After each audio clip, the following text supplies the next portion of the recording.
కావాలి. నా దగ్గరికి చాలామంది వస్తున్నారు. యక్షిన్ దేవ డైరెక్ట్ నాకు యక్షిన్ దేవ మంత్రం కావాలా, నాకు జరగబోయేది ఇరము పురము మొత్తం చెప్పాలి అని చెప్తున్నారు. కాబట్టి నేను చెప్తున్నా వాళ్ళకి, ఫస్ట్ గురు మంత్రం తీసుకున్న తర్వాతనే ఏదైనా కానీ మంత్రసిద్ధి అనేది సిద్ధి అవుతుంది. గురుముఖంగా ఫస్ట్ గురువు నాలుక పైన బీజాక్షరాలు రాసి, వీపు పైన బీజాక్షరాలు రాసి, ఆ మంత్రం అనేది చెవులో చెప్తేనే ఆ మంత్రము మీకు సిద్ధిస్తుంది. తర్వాత ఆ మంత్రం మీరు కంఠస్థం చేసుకోవాలి. కంఠస్థం చేసుకున్న తర్వాత ఆ మంత్రము ఇలా కూర్చోవాలంటే ఫస్ట్ ఒక దర్భశాప ఇలా తీసుకోవాలి. ఇలాంటి దర్భశాప తీసుకోవాలి. ఆ దర్భశాప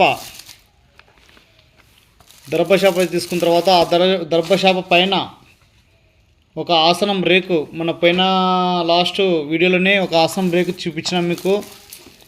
ఆ ఆసనం రేకు ఈ విధంగా పెట్టుకోవాలి. పెట్టుకున్న తర్వాత ఈ రేకు పైన ఇట్లా 9 కలర్లు క్లాత్ కుట్టించుకోవాలి. 9 కలర్ క్లాత్ కుట్టించుకొని ఈ రేకు పైన వేసుకొని కూర్చోవాలి మీరు. ఈ 9 కలర్ రేకు క్లాత్ ఎందుకంటే ఇది నవగ్రహాలకు సాంకేతమైనది కాబట్టి మీకు మంత్ర జపం అనేది తొందరగా సిద్ధిస్తుంది. కానీ ఆ టైంలో మీరు ఎర్రగడ్డ, అదే ఉల్లిగడ్డ అంటారు, వెల్లుల్లి తినకూడదు.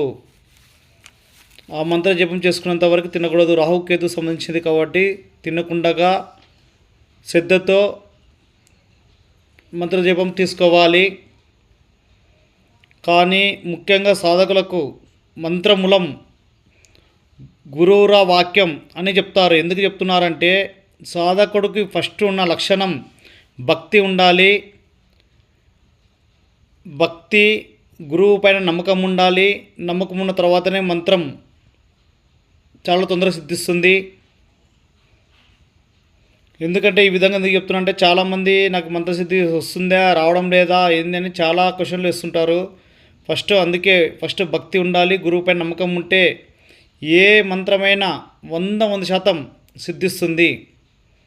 నెక్స్ట్ వీడియోలో జపం ఎలా తీసుకోవాలి, ఏ జపం వాడాలి అన్ని విధంగా నెక్స్ట్ వీడియోలో చెప్తాను. జై కాళీమాతాయ నమః.